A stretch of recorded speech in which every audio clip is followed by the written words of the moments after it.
ሰላም ቤተሰብ እንዴት ዋላችሁ? እኔ እግዚአብሔር ይመስገን በጣም ደህና ነኝ። ናኒና ሀብ ኮንግራጁሌሽን እንኳን ደስ አላችሁ። ናኒዬ ሁለተኛ ምርቃቷ ነው። ሀብም ደግሞ አሁን ላይ ከዚህ በፊትም ተመርቋል አይደል ሀብ። አሁንም ደግሞ እንግዲህ ሀብ በማኔጅመንት ናኒ ደግሞ በአካውንቲንግ ነው የተመረቅነው ብለዋል ዛሬ። እንኳን ለዚህ ቀን አበቃችሁ፣ እንኳን ደስ አላችሁ። ተምሮ የትምህርትን ውጤት ማየት ደስ ይላል።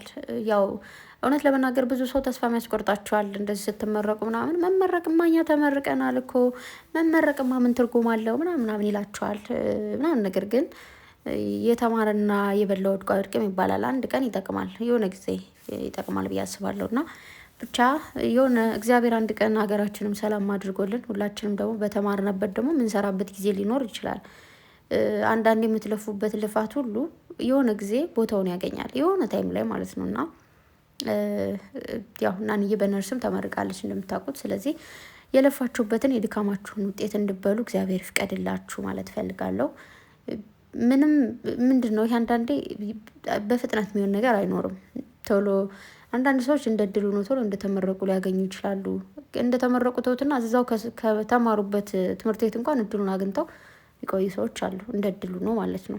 እና ደግሞ ጊዜያቸው ነው፣ በጊዜ ነው አይደል ሁሉ የሚሆነው። ፈጣሪ ለሁላችንም ለእያንዳንዳችን እንጀራችን ጊዜያችን አስቀምጦልናል። እና ብቻ እንኳን ደስ አላችሁ፣ ደስ ይላል። ማርያምን ብዙ ሰው እኮ ተምሮ የስችን የመመረቂያ ቀን እየጠበቀ ግን የሆነች ነገር አጋጥሞት ይህን ቀን ማያሳልፍ ቀን ሰው አለ። ስለዚህ ይህን ቀን አሳልፋችኋል፣ ተመስገን። በመቀጠል ሙሽዬ እናት ናፍቃኝ ነበር እውነት ለመናገር ማርያምን አይሚሲዩ ነበረ ግን ዛሬ አይቼሻለሁ የኔ እናት። ወደ ጸሎት ልትሄድ ነው እንግዲህ እንደምታያትና እውነት ለመናገር እኮ ማርያምን እኛ ልጆች ጸልየን አይደለም ወይ ደግሞ ንጹህ ልብ ኑሮን አይደለም፣ ግን የእናት የአባቶቻችን ጸሎት ነው ይዞን የሚኖረው። በተለይ የእናቶቻችን ጸሎት። እናቶች ጎበዝ ናቸው። ጾም ሲሆን መሬት ላይ የሚተኙት፣ ለመጾም ደግሞ ጎበዝ ናቸው። ማርያምን የኔ ማዘራውን በጣም ነው የምትጾመው። ጾም ሆኖ ምናምን ምንም በጣም ቡና ትወዳለች፣ የቡና ሱስ አለባት። ግን ምንም ይሁን ምንም በቃ ሰዓቱ ካልደረሰ አትበላም። እኔ በጣም ነው የምትገርመኝ። እኔ እንደውም በጣም ማለት በወጣትነትና በትልቅነት ስታዩ ትልቅ ሰዎች ይረባቸዋል ይባላል፣ ግን አያደርጉት። እና ለእናቶች ረዥም ዕድሜ ከጤና ጋር ይስጥልን። ሙሽዬ ስላዩሽ ደስ ብሎኛል።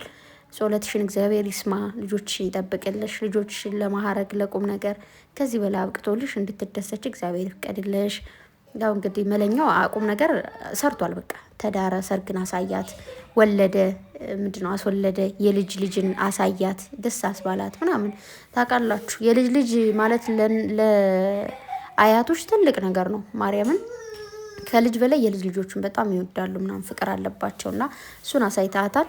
እንግዲህ ደግሞ ሀብ ቀጥሉ፣ ናኒና ሀብ ወደዛ ያው ጎርደድ በሉ ምናምን። እዛ ደግሞ ቅምጥሌና ብሩኬ ይቀጥላሉ ማለት ነው። ብቻ ግን ተመስገን።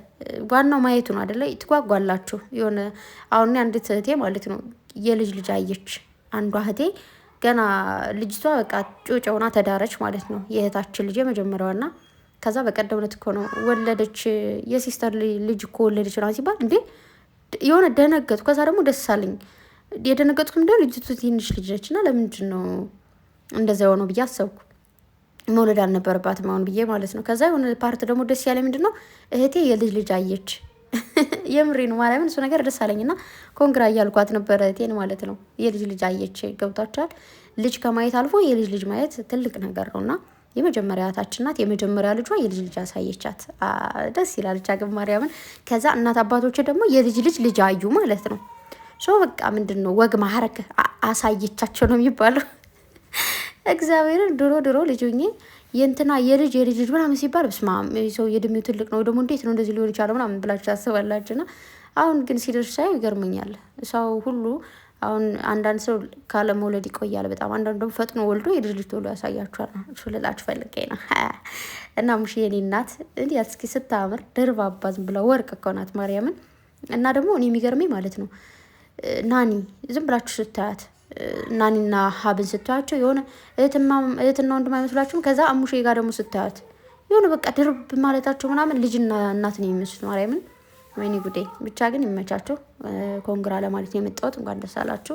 ይህን ቀን በማየታችሁ በጣም ደስ ብሎኛል። ትልቅ ነገር ነው። ይህችን ቀን የዚች ቀን በጣም ደስ የምትለው ማርያምን እኔ ማይቻታለሁ እና ስሜቷ ላይ ትትላለች። በጣም ደስ የምትለው እንኳን ደስ አላችሁ ሙሼ፣ እንኳን ደስ አለሽ። እንዲሁም ሁላችሁም ተወዷቸው እንኳን ደስ አላችሁ። ደግሞ ባልና ሚስት በአንድ ቀን ሲሆን ኦ ማይ ጋድ ስሜቱ ይለያል። እና ኮንግራ በአጠቃላይ እወዳቸዋለሁ። ልጆች እዚህ ጋር እየረበሹ ነው። ባይ